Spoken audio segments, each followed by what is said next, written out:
Сәлеметсіңдер ме, балалар? Бірінші сынып математика. 92-ші сабақ. Сабақтың тақырыбы теңдеу.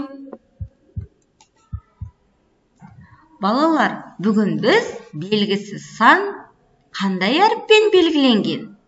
Соны тауып үйренеміз. Балалар, суретке назар аударамыз. Суретте сахна берілген. Сахнада бізде көрініп тұрған, өнер көрсетіп тұрған неше бала көріп тұрсыңдар? Әрине, 3 бала. Ал сахнаның арғы шетінде өнер көрсету керек бала нешеу? Яғни ол белгісіз.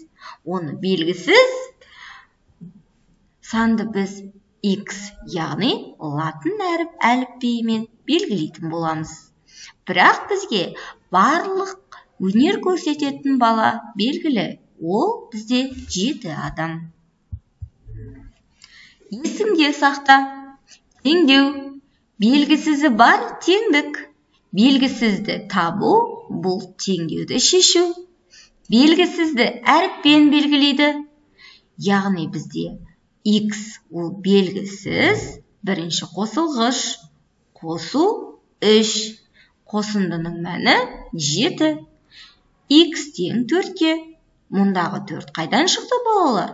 Теңдеудің ол түбірі. Яғни бізде 7 мен 3-ті азайтқанда 4 шықты.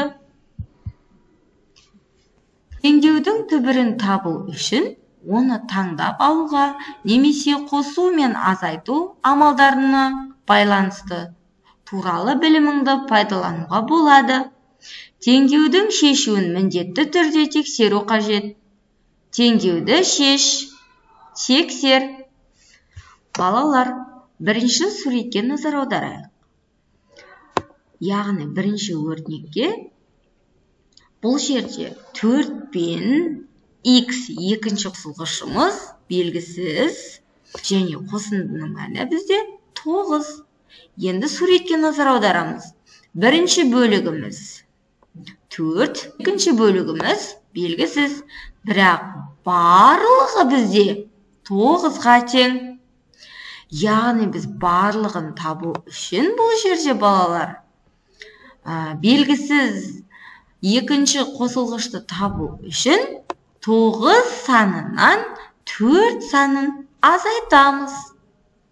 Сонда, балалар, бізде X тең болады 5-ке. Енді біз белгісіз санымыз, бұл жерде X-тің орнында 5 екенін таптық. Енді сол 5 санын белгісіз санның орнына қойып, көшіріп жазамыз.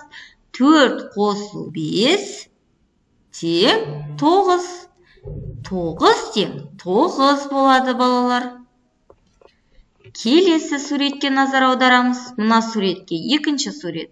Балалар, бұл жерде енді белгісізі. Бірінші қосылғыш белгісіз, екінші қосылғышымыз 5-ке тең, қосындының мәні 9-ға тең. Яғни белгісіз саны біз X пен белгіледік. X қосу 5 тең 9. Енді біз бұл жерде бірінші қосылғышты табу үшін X тең деп жазамыз. 9-дан барлығы бізде 9 ғой. Содан 5 санын азайтамыз. Сол кезде бірінші қосылғышымыз шығады. 9-дан азайтамыз 5-ті. X тең 4-ке. Яғни бұл жерде де X-тің орнына біз шыққан 4 санын қойып, көшіріп жазамыз. 4 қосу 5 тең 9. Яғни, балалар, 4 пен 5-тің қосындысы 9-ға тең. 9 тең 9 дейміз. Есіңде сақта, егер қосындының мәнінен қосылғыштардың біреуін азайтса, онда екінші қосылғыш шығады. Теңдеуді шеш. Сандар мен әріптер қандай түспен берілгеніне қара. Не байқадың? Балалар, бұл жерде бірінші қосылғышымыз 6. Екінші қосылғышымыз белгісіз. Қосындының мәні 9. Яғни біз жаңағы алда айтып кеткендей, біз екінші қосылғышты табу үшін қосындының мәнінен бірінші белгілі қосылғышымызды азайтуымыз керек. Сол кезде белгісіз сан шығады. Яғни x-тен 9 азайту 6. X-тен 6. Енді біз 6 қосу x-ің орындағы санымыз 3 шығады. 3-ті қойып, көшіріп жазамыз. 9-тен 9. Дәл осылай келесі есептерді өзің шығарып көр. Өзіндік жұмыс. Теңдеуді шеш.